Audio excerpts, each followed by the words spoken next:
আসসালামু আলাইকুম। আজকে আপনাদের জন্য নিয়ে আসলাম ওয়াশিং মেশিনে কাপড় ধোয়ার পদ্ধতি।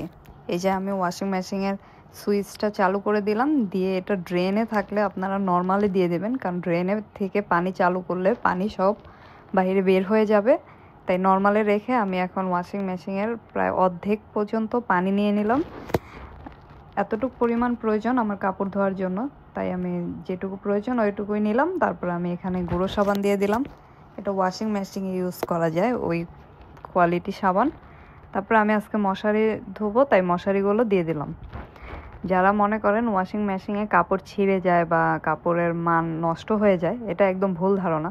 এই যে আমি মশারিগুলো ধোবো, এখানে খুব সুন্দর পরিষ্কার হয়ে যাবে, কোনোভাবেই কাপড় ছিঁড়ে নাই এখানে।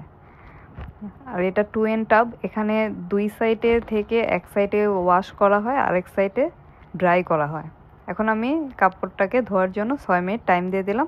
হেভি কাপড় হলে হেভিতে দিবেন, নর্মাল কাপড় হলে নর্মালে রেখে ওয়াশ করে নেবেন।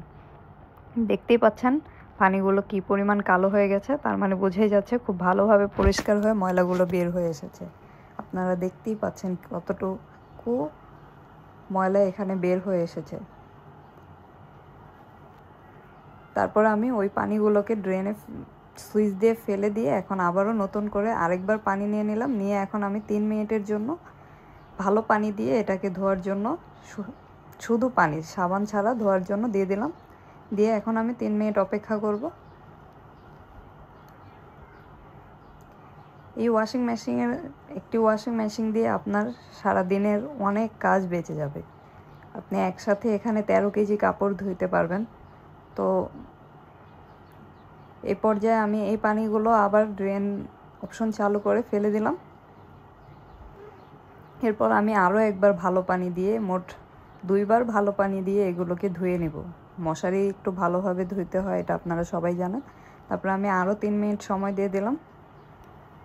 এটাই আমি লাস্ট বারের মতো এখানে ধুয়ে নেব। ধোয়া শেষ হয়ে গেছে, আমি ওইখানে পানিটা ফেলে দিয়েছি। এখন আমি ড্রাইতে দেব সবগুলো মশারি তুলে। এখানে 4টি মশারি রয়েছে, 4টা একবারেই ড্রাইতে দেওয়া যাবে। আমি ড্রাইতে দিয়ে দিলাম। এই মেশিনটাতে আপনি 13 কেজি কাপড় একেবারে ধুতে পারবেন একসাথে। এটা ওয়ালটন কোম্পানির মেশিন, খুব ভালো। আমরা 2 মাস ধরে ব্যবহার করছি, এখন তোর কোনো সমস্যা ফেস করিনি। এই ঢাকনাটা খুব ভালোভাবে ঢেকে দিতে হবে এখানে কাপড়কে একদম। আর এটা না লাগালে মেশিনটা চালু হবে না, তাই এই ঢাকনাটা ঢেকে একদম অফ করে দিয়ে তারপর ড্রেন অপশনে রেখে 3 মিনিট টাইম দিয়ে দিলাম ড্রাই হওয়ার জন্য। মেশিনটা এভাবে কাঁপতে থাকবে, কিন্তু এটা ভয় পাওয়ার কিছু নাই। 3 মিনিট পরে এখন দেখুন আমার কাপড়গুলো, মশারিগুলো একদম শুকিয়ে গেছে। এটা রোদে দেওয়ার কোনো প্রয়োজন নেই, ঘরে ফ্যানের নিচে থাকলে এমনিতেই আর একটু শুকিয়ে যাবে। একটু ভেজা ভেজা ভাব যদি থাকে তাহলে আপনারা চাইলে রোদে দিতে পারেন। এটা মোট 5 মিনিট দেওয়া যায়, আমি মাত্র 3 মিনিট দিয়েছি, তাতেই এটা শুকিয়ে গেছে। চাইলে আপনারা আরও বেশি দিতে পারেন।